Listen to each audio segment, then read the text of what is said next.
Coming up on today's Locked On Mavs, returning guest, friend of the pod, friend of alternate streams on Mavs.com for summer league games that players we never care about, will never matter. Austin is here. We're going to do a Q&A, all types of questions from Mavs fans. Coming up next on Locked On Mavs. Doncic, and this is Locked On Mavericks podcast. Hey, Dallas Mavericks are NBA champions. Bang! Bang! It's good! And the Mavericks have won the game! If you don't believe, you shouldn't be here.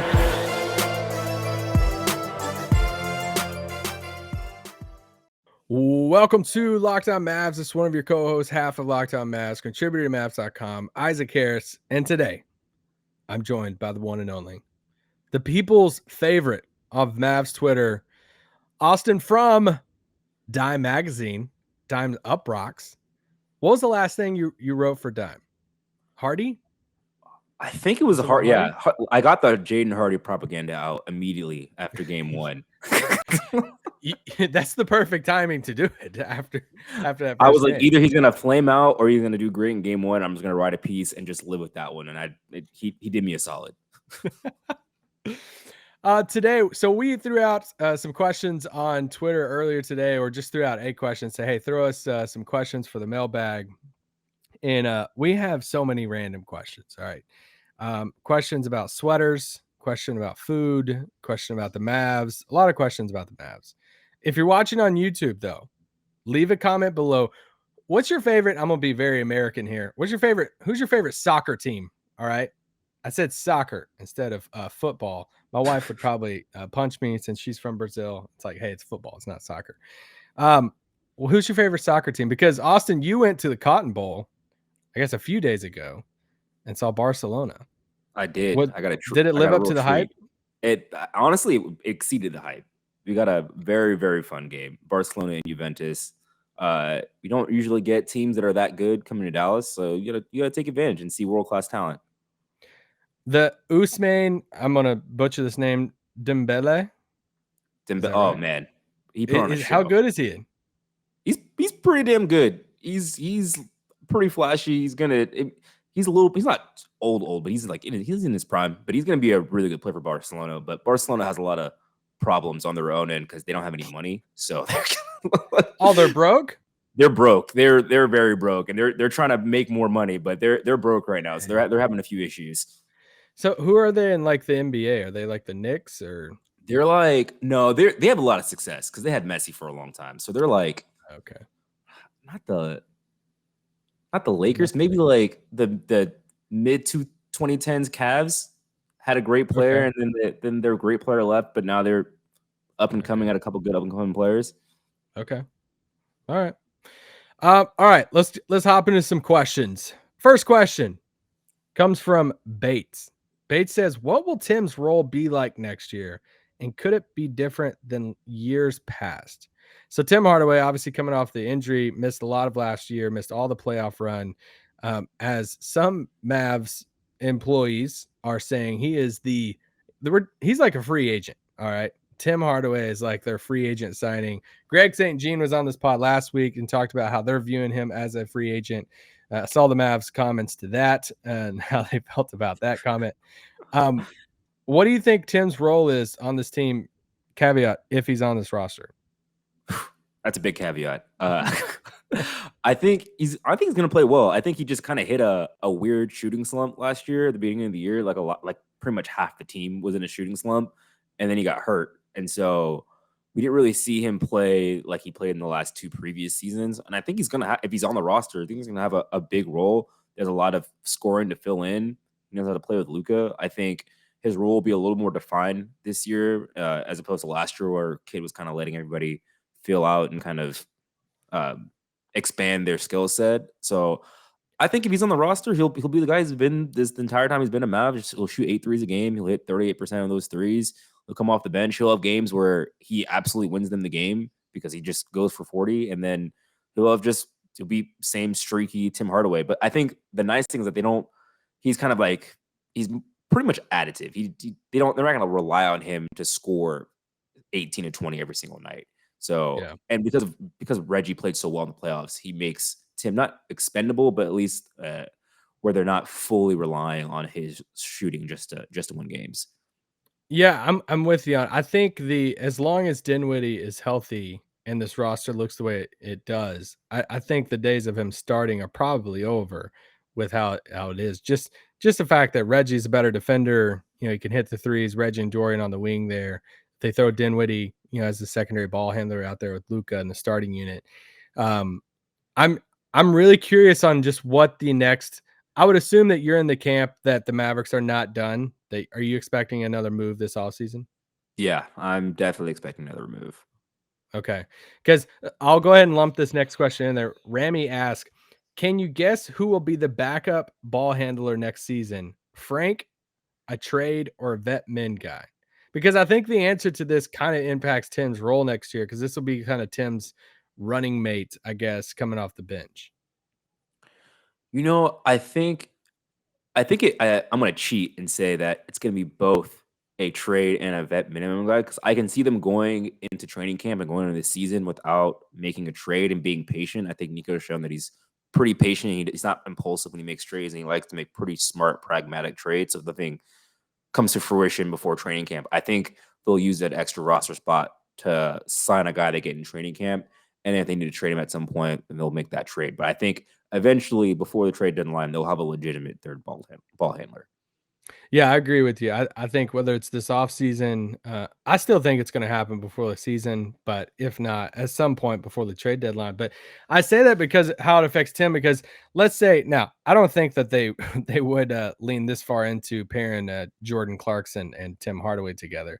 That would be pretty wild. But if for some reason they did bring in a guy like that to be the third ball handler off the bench, then I think that would drastically impact Tim's role in his offense. But if they bring in like I don't know, a Pat Beverly or something like that as the third guy off the bench, I think Tim's role as this primary scorer off the bench is kind of defined a little bit. Obviously, Christian Wood coming off the bench impacts that too, as them kind of this. I don't want to call him a dynamic offensive duo, but better offense than what they had last year off the bench, I guess. Yeah, I mean, that's a lot of firepower off the bench. It's a guy who averaged 18 a game 1 year, and then also another guy who's averaged 20 a game, both coming off your bench. So I don't think scoring is going to be the problem. I think the first 20 games will be kind of figuring out how many minutes guys play, where guys are playing in the rotation, and kind of defining those roles after they had a year where their roles were so defined. And it'll be interesting to see also how much Maxey plays alongside JaVale and also Christian Wood off the bench. And if Josh Green does make some sort of leap in his third year, I think there's going to be I think the first 20 games, Mavs Twitter is going to have to be patient, because I think there might have some growing pains as to who's playing and when and how much each guy is playing in the rotation. Yeah. You just mentioned two words that just don't exist. Mavs Twitter and patience. That just that ain't happening. Let's take a quick break and then we'll be right back. Answer some more of your questions.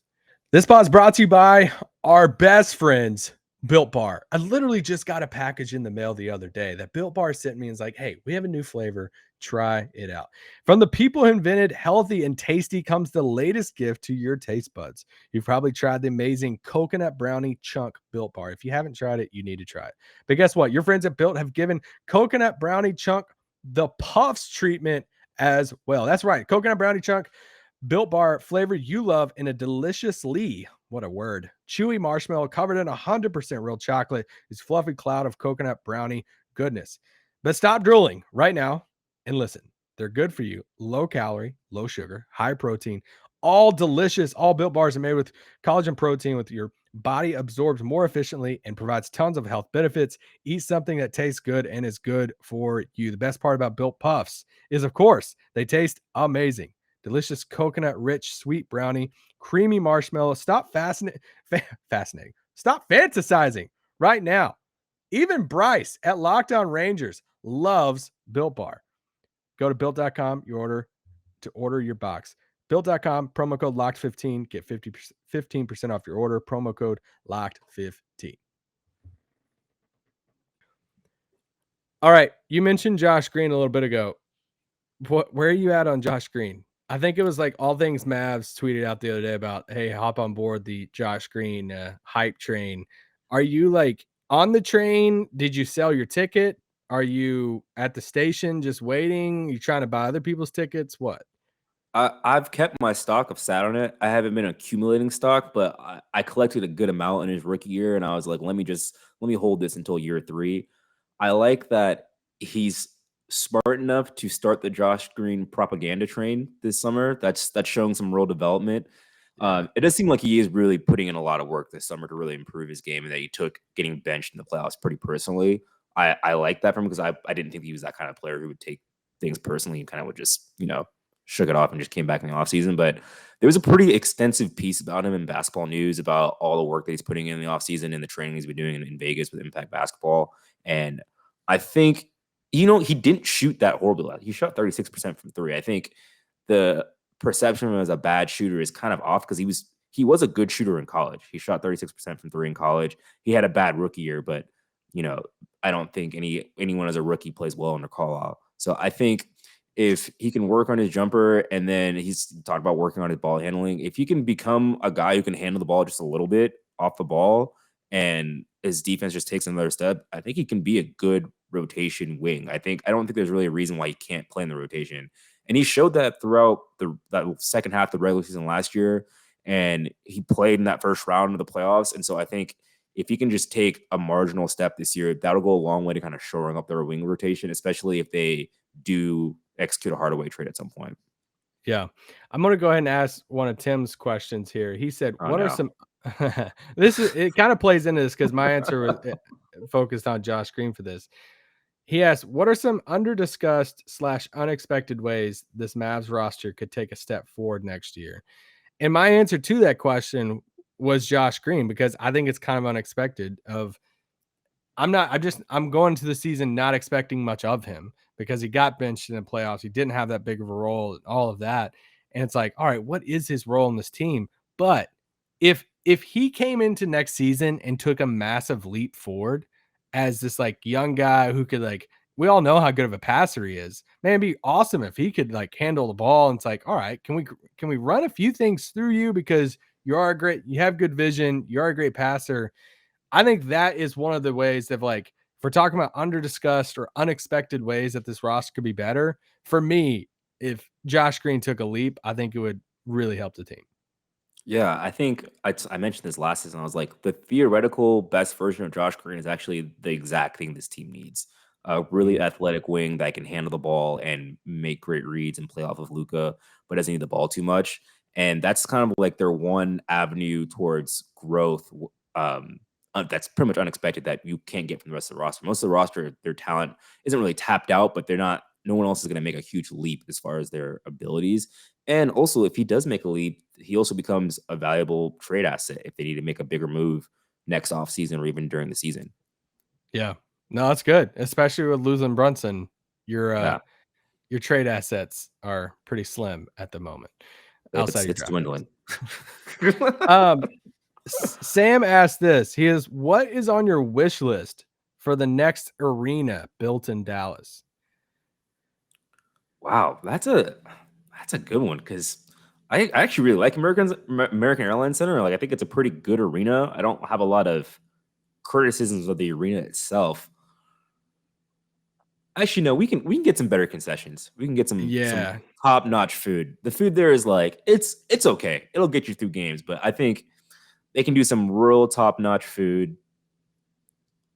They can do a little upgrade to the old Lucky Number 7 bar.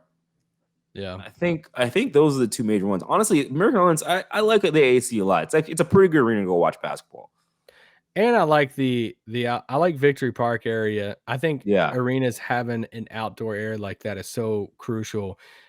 We went to the Bay there for a couple of those Warriors games in the playoffs, and just seeing the Chase Center and being in there for those 2 games. I mean, it felt like a spaceship, and it was like, oh, okay, well, I like the AAC, but then you see that and you're like, all right, we are a little behind on some things.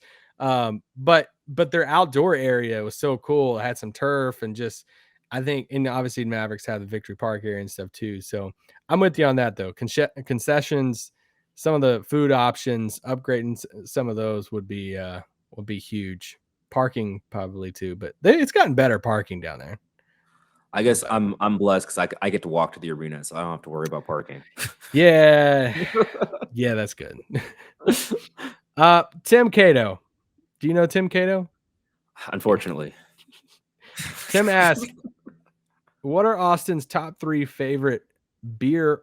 Did he say beer flavors? Beer flavored beers. Beer flavored beers? Just classic beers. Just number 1, Lone Give us Star. your 3 favorites. Lone Star beer, phenomenal. Okay. Kronenberg, it's a French beer, but it's just good old fashioned, clean tasting beer flavored beer. And then Modelo. Modelo, fantastic, delicious, always refreshing. And you can't go wrong with either of those 3 beers.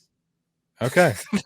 I have some Modelo in my fridge. So I was gonna say I'm not well versed in this world. So you're gonna shout out some names here that I'm like, don't know. But I do know Modelo's though. No, we're gonna keep it real simple when it comes to beer flavored beer. Okay, so that first one, I need to try Lone Star. Lone Star is great. It's great. It's cheap. It's delicious. That honestly should be their slogan. Okay, all right, that's what it is. We got this question: why is Mavs Twitter? Why have they been on edge lately? What do you mean by lately? Ask freaking Tim Cato. He asked this question. Why Mavs Twitter has been on edge lately? I think Tim just might be triggered because every time he writes an article, it just throws everyone online into an existential crisis. He knows what he's doing. He's doing it on purpose. He's absolutely doing it on purpose. Mavs Twitter is very, very well versed, very smart, very tuned into the team, but they're just anything can go wrong and it'll spin very quickly. I think losing Brunson kind of put everybody. If they hadn't lost Brunson, everyone would be in a great mood. We went to the conference finals. It was a great time, and then it was just like, oh yeah, we can come back down to earth very easily. Anything that can go wrong will go wrong with the team. And I think there's a real anxiety having a top 5 player and knowing that you're kind of on the clock to be a contender. And knowing that you don't really have the assets currently to be a contender. Yeah, I think that's the thing. I think when expectations changed, when the expectations go up, I think all the emotions go up. And now that we've entered this realm of, hey, we're supposed to be contenders every year now. We have Luka, and it's like you go to the conference finals. Then, I feel like the closest we've all been to all agreeing was, the Dennis year. The few years there before Luka to where like, yeah, we're not good and we're going to suck. And we like all understand it. We all agree. And we're like, hey, we're in this together. And that's not us now. Yeah. But also going to the conference finals is hard. I thought about this the other day as like Luka's been in the conference finals and Joel Embiid is not. Ooh. And they did all that work in Philadelphia to go to the conference finals and they still haven't been. And they're in the Eastern Conference. That is a level of anxiety that I see why Sixers Twitter is always kind of flipping out. And it's I think one of the things I've been reminded of over the past few years is that I think we can get so wrapped up into Mavs Twitter that we forget that like there's a big portion of the fan base outside of Twitter. And it's like the amount of people who have listened to this podcast and they've reached out to us, whether email or YouTube, whatever. And it's like, or they'll shoot us a DM on Twitter. Like, all right, y'all always talk about Twitter. We just created a dummy one just to like interact with you guys and shoot you a DM. Or the people in person that that are Mavs fans. And they're like, I don't do Twitter. Like, but they're big Mavs fans. And it's just, I think sometimes we can get wrapped up into, well, Mavs Twitter says this, and that's the opinion of the fan base. And you're like, no, it's actually just a smaller portion of the fan base. But oh yeah, that's definitely true. I think Tim actually did a pretty good survey of like all the fans, and I think that's always like a really good harbor of like how the fan base actually thinks. Yeah. All right, we'll take one more quick break, then we'll be back answering some more questions. And one towards the end is actually my favorite question. It came via DM from Mason. All right, Fantasy ask, which Mavs player will surprise us the most next year? I'm gonna go with Spencer Dinwiddie. I'm kind of putting my eggs in the Spencer Dinwiddie basket. I think second year off his ACL, He's going to be much more athletic, much stronger. And he's going to have the ball in his hands a lot more than he did because Brunson's going to be gone. And I think he learned how to play next to Luka. I thought, honestly, he played next to Luka better than Brunson did. He was a better kind of catch and shoot player, kind of knew how to play off of him more and attacks in a way that Luka doesn't. And I think having a bigger role for him and starting and being a full-time starter and also being off of the second year of his ACL, I think he's going to have a pretty big year. I wouldn't be surprised if he averages closest to 20 points a game next year. Yeah, I feel like I can't say that. That would be my answer with that. And last Friday when St. Jean was on, I kind of asked him this exact question of like, in a different way. I was like, which player do you think will show the most growth next season? And he said Dinwiddie, and a lot of the same reasons you were talking about. So I'm all with you on the Dinwiddie hype train. I'll say JaVale, just for the sake of another answer, that I think just us seeing and somebody in the Dwight spot that can rebound and kind of hold his own in the paint, that he's not going to average 25 to 28 minutes a game, but seeing somebody in that 18 minutes a game role that can still roll to the basket and Luka just make his life easy, but also grab some rebounds and stuff too. And as a vet on the team, I think he'll bring a little bit more than what some Mavs fans are expecting. I agree. I'm pretty high on the JaVale signing. I kind of Me don't too. really understand why people are so upset about that signing. $6 million a year is not that much money. No. I understand he got a player option in his third year and he'll be a little bit older, but he's a good center he's a perfect for that role. A star in his role, just play 15 to 20 minutes a game, and he's better than Dwight. Like he'll be able to play more than Dwight did in the playoffs. Yeah. Michael asks, what's the best and worst case scenario for the Mavs next season?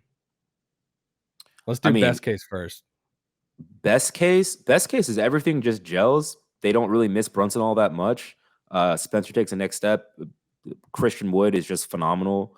They have Hardaway and their offense. They go back to being the number one offense in the league, and they go back to the conference finals. I think they have that kind of ceiling if every single thing goes right, but it has to be every single player hits their potential. But they do have a lot of talent. I think their talent is just not diversified the roster correctly. They don't have enough ball handlers, but yeah, I think if Tim has a great season, if Christian Wood kind of buys in on defense, and then Spencer takes another step, they're going to have a really talented roster. And then Luka has an MVP season. I think it's gearing up for it to be a Luka MVP season where they finish with a top 3 record in the West. Oh, that's kind of spicy. Top 3. I think Luka's about to have. I maybe I should change my answer from Spencer Dinwiddie to Luka for the previous question, because I think Luka is about to have a phenomenal season. He's about to come into the season in shape. Brunson left, and I think he'll maybe take that a little personally, and he's going to kick it into overdrive. I think he's going to be really, really good this year in a way that we haven't seen before. Worst case scenario, though, is that this roster, if Luka, the worst case also can happen very easily, because if Luka or Spencer miss any chunk of games, this team will lose games. They just do not have enough ball handlers as currently constructed. Luka goes up, breaks his hand in some fluke accident, misses 2 months. This team is going to be around 500 and might be looking at the draft pick, actually keeping their draft pick. I was going to say, Then honestly, I know that's worst case scenario, but maybe not the worst case scenario if they get to actually keep their lottery pick and have one more asset and then just kind of push that pick down the line. But it's very, very easy for that to happen if Spencer or Luka get hurt for any significant amount of time. Who's going to be the first person? How soon into the season that's tweeting out, hey, maybe the Mavs should tank right now? And, man. I'm going to go with Dalton. Dalton, really? He's really positive, though. Just going to I'll go with Kirk or Bo. Kirk or Josh? Josh. I'm going to go with Josh over Kirk. I think Kirk wants him to win games because he needs it for the pod. Yes, he needs it for the green rooms. No, I think you hit it on. With the best case scenario, I think best case scenario, they're better defensively because they're bigger. That's one of the trade outs, putting Dinwiddie in there, over Brunson. You got a little bit more size. We all saw the defensive stops Dinwiddie had on KD the other day in that that pickup run, circulating on Twitter there. But I think best case scenario, they pull off some, I say bigger, but like, some quality trade to bring in another solid 1 or 2 role players. You bring in a Bogdanovich, you bring in a Clarkson or a Beverly or something like that, 1 or 2 of those dudes that kind of shores up your rotation.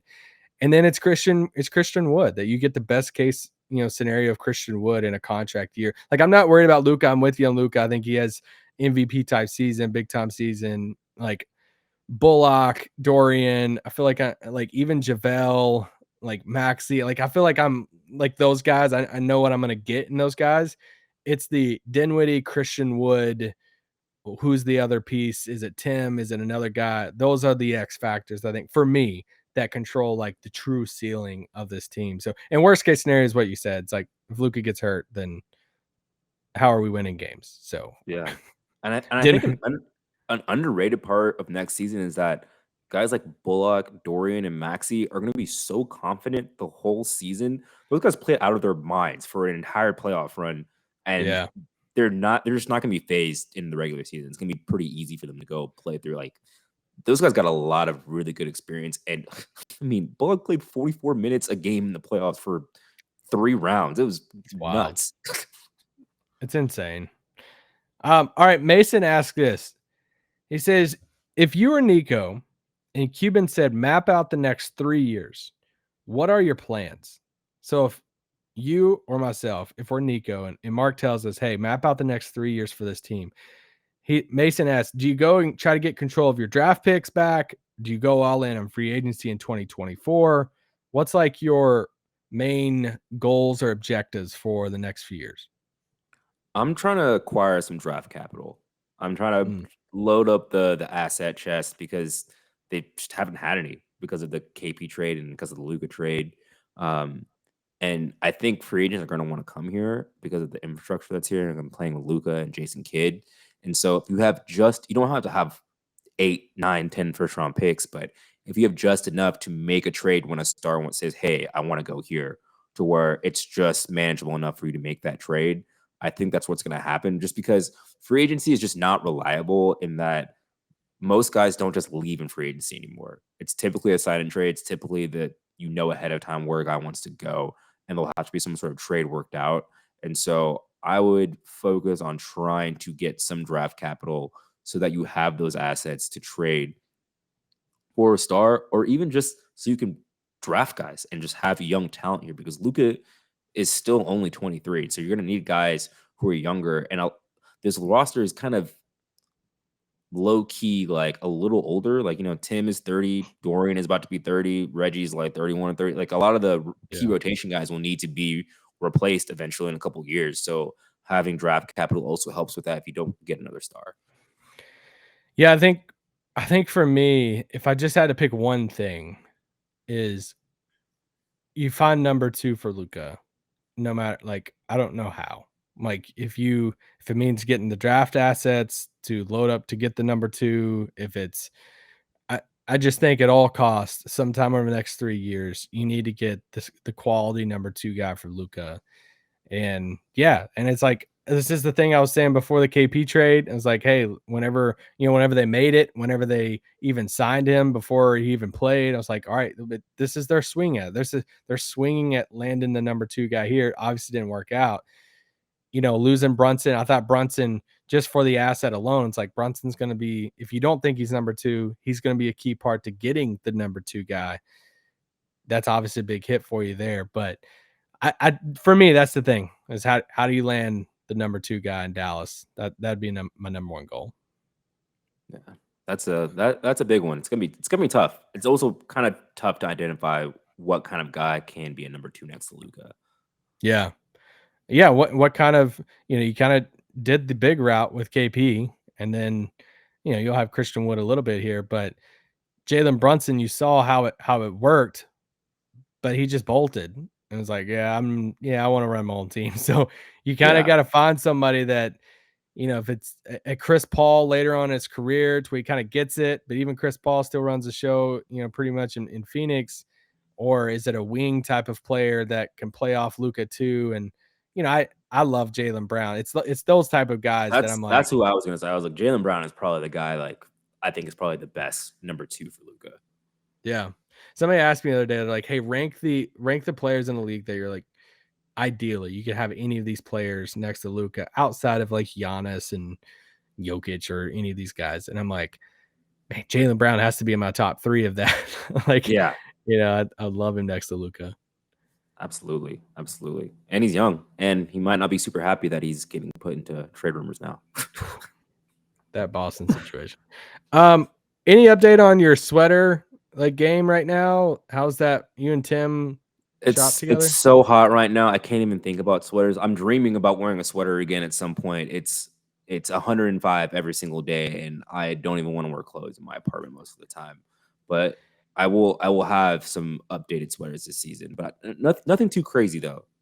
Okay. Just something cozy, something to stay in the house. But also, my idea for wearing a sweater is that I can wear it inside the house and just feel comfortable, but I can also wear it out. If it doesn't pass those two things, then I don't buy it. What do you think about Tim Cato's tank tops? He started working out, and now all of a sudden the tank top started coming out. That's what it is. It's a phase. I think that the tank tops will be gone soon, but he can enjoy them from now. I'm gonna let him slide on the tank tops, but they all of a sudden made a mysterious appearance in his wardrobe. He's got some definition now in the arms and everything. He's flexing. He's trying to flex on the podcast now. It's hot. You know what? I can give it to him because it's 100 degrees every single day. I might need to get more tank tops. Yeah. When are y'all gonna switch to video for 77 minutes? Ooh, I mean, if the Athletic is paying for video, then we'll make that switch. All right. Anything we can plug here at the end? I know. Do you have a set schedule for how often you're on 77 minutes? You know what? Not right now because we're in the summer, but I think we're going twice a week once things get going in the summertime. Yeah. So I'll be on there at least once or twice a week on 77 minutes. And then I'll also be at Dime Magazine. And then hopefully we have some stuff with the Mavs going this year if we can get some things going off the ground. I know. Heck yeah. I'm excited for it. That we can do some alternate broadcast stuff for Mavs next season. We'll see. We'll have some fun with it and whatever we can pull off. But you're gonna be at the games. The media badge is back. Let me see if I actually need to check in on my media badge. I haven't. I gotta talk to Scott. I was like, when I first started doing this, I used to see you all the time, and then it was like, I know. I remember you guys were like, and then I was like, oh, you're like, we're about to have a podcast, and I was like, oh, that'd be cool. I was like, I remember the Locked On podcast before you guys had it. Yep. When it was Mike and Jake. Mike and Jake. You guys have brought it a long way. 5 years later, I'm still doing this every night. My wife's still wondering how long this is gonna last. Your wife's just looking to make sure the check clears. I mean, honestly, that's what I had to drop that little reminder in there. I was like, hey, so when that check comes through, when you get that email, just let me know. And but anyway, Austin, appreciate it. It's always good when you hop on, and talk to you soon. All right, man. Talk to you later.